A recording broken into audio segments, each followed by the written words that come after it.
It has been a month after the election campaign for senatorial and party-list candidates began.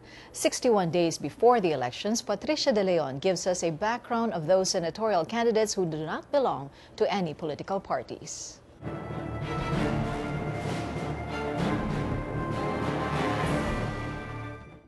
Running as an independent presents its own challenges. Without a party to lean on, without built-in support from the electorate, and without celebrity endorsements, the odds are stacked against an independent. The Commission on Elections records show that in the upcoming midterm elections, 12,304 are independent candidates. From 1998 up to the 2010 elections, a total of 61,571 independent candidates ran for office. Out of these, only 8,565 have been elected to office for the past 12 years. So why do these candidates still choose to run as an independent? Political analyst Prospero De Vera has a couple of explanations. First, some candidates run as independents because they are confident that they can still run and win even without a political party. Second, some run as independents because a political party did not sign their certificate of candidacy or the political party chose another candidate to include in its ticket. And third, the political party the candidate originally planned on joining was not recognized by the COMELEC. Well, political parties hibernate in between elections and only assume some semblance of life during elections because you need political parties to be able to access election documents. He adds there are mainly two factors that go hand in hand in determining whether an independent candidate has a fighting chance. These are awareness level and positive perception among voters. De Vera says there are some independent candidates with high awareness level that ran but still lost due to low positive perception regarding the position they are running for. The first challenge if you run for public office is awareness levels. If your awareness level is very high, then you don't have to go around the country as much as those with lower awareness level. Second is, sana kilala ka at saka positive ang tingin nila sa'yo, which means they are inclined to support you as a candidate. In the 2007 national and local elections, 145 ran as independent for the House of Representatives, but only 4 won seats. For the Senate, Gregorio Honasan, Nikki Cositeng, and Richard Gomez all ran as independent candidates. Only Honasan won a seat. Honasan was earlier elected in 1995 as an independent candidate and became the first elected independent senator since Magnolia Antonino in 1967. Be another case of somebody with very high level of awareness, relatively high level of support, who has won and gotten re-elected as an independent candidate. As for former Senator Nikki Cositeng, she has experienced being part of a political party and being an independent candidate. She admits it is easier to belong to a party during the campaign period. Cositeng recalls the difficulties she went through when she ran for the Senate as independent during the 2007 elections. I had a budget of 10 million pesos. Pag naubos yung 10 million pesos, win or lose, tanggap ko yan.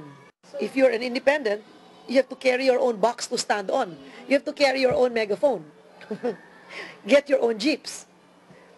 Whereas if you are with a party, you know, they can organize very big rallies, mobilize so many people. She adds she made decisions that were not too popular with the public, but she stood by them, reiterating she does not regret any of it. She also says she does not regret running as an independent in 2007. I don't consider losing an election as something wrong. It would be more wrong for me to have just borrowed money or sold everything I owned just to run.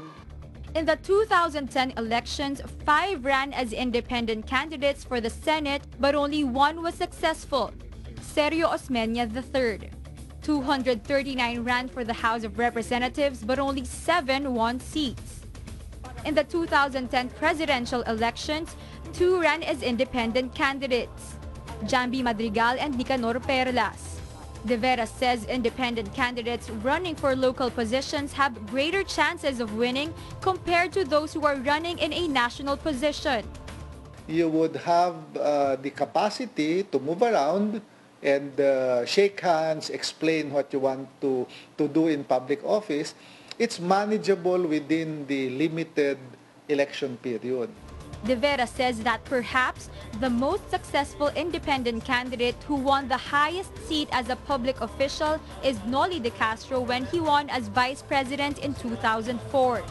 Although only a few independent candidates have been successful, De Vera says being an independent candidate has more disadvantages.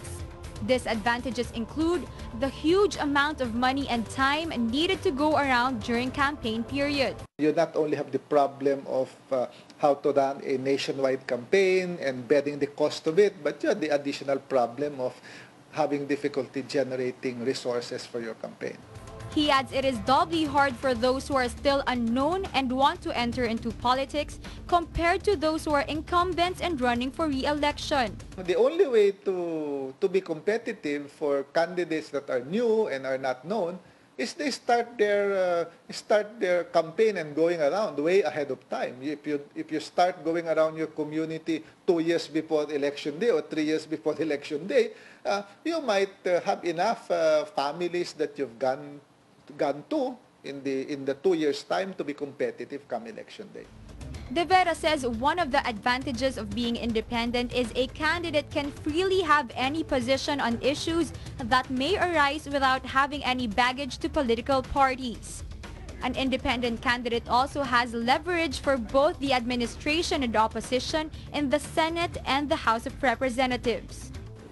None of them were responsible for your victory, and therefore you are the one that sets the parameters of how you will support them or oppose them, or even take an independent stance as a member, for example, of the Senate or the House, and decide your votes on an issue per issue basis based on principles and beliefs that you hold.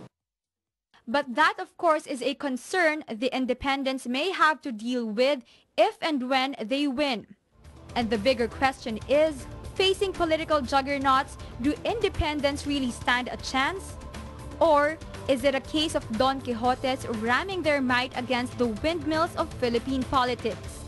Patricia De Leon, Solar News.